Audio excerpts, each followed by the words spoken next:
La Sicilia, ultima regione in Italia per riciclo dei rifiuti e raccolta differenziata. Il report dell'ANCI con AI e il confronto sulle altre percentuali. Irene Milisenda.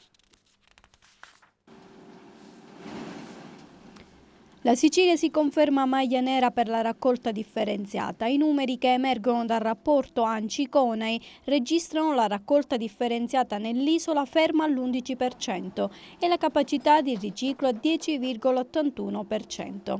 Si tratta di un dato in calo dell'8% rispetto al 2014 e lontano dall'obiettivo prefissato dall'Unione Europea del 50% entro il 2020. Sono percentuali medie non riconducibili ad ogni singolo comune della Sicilia, ma è un dato parecchio indicativo della situazione generale.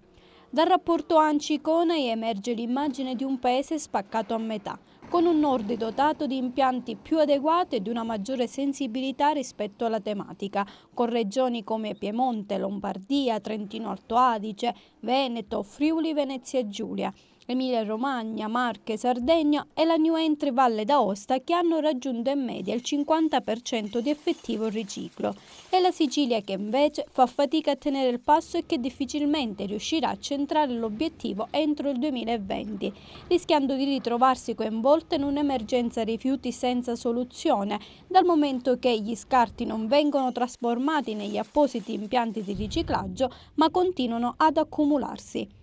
In tale condizione disastrosa, con un basso livello di propensione alla differenziata e la carenza delle infrastrutture legate al corretto riciclo dei rifiuti, il governo nazionale dovrebbe intraprendere misure normative coordinate con la regione siciliana per tagliare i tempi della programmazione del piano rifiuti, introducendo regole più restrittive e un controllo più accurato al fine di incentivare la raccolta differenziata nell'isola.